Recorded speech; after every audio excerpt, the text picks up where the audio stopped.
করা দরকার আছে। যাই হোক, আর বেশি কিছু বলার দরকার নাই। দোয়াটাই মেইন। মারা যাওয়ার পরে মৃত্যু ব্যক্তির জন্য দোয়াটাই করতে দেরি, আল্লাহ পাক কবুল করতে দেরি করে না। তাদের আত্মীয় স্বজনে দোয়া করতে দেরি, আল্লাহ পাক কবুল করতে দেরি করে না। কাটিং মাস্টার জহিরুল ইসলাম খানের মৃত্যুর আজকে এই মিলাদ মাহফিল অ্যারেঞ্জমেন্ট যারা করেছেন মাস্টার পক্ষ থেকে তাদেরকে অনেক ধন্যবাদ। আর ওনার দোয়ার মাহফিলে আপনারা সবাই অংশগ্রহণ করেছেন, তাদেরকে অনেক ধন্যবাদ। আর বিশেষ কথা হলো যে একটা শ্রমিক মৃত্যুবরণ করলে এই ধরনের অ্যারেঞ্জমেন্ট করা প্রয়োজন এবং দোয়ার অনুষ্ঠান করাও প্রয়োজন।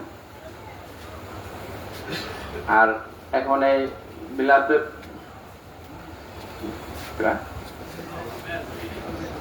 আচ্ছা ঠিক আছে, ধন্যবাদ।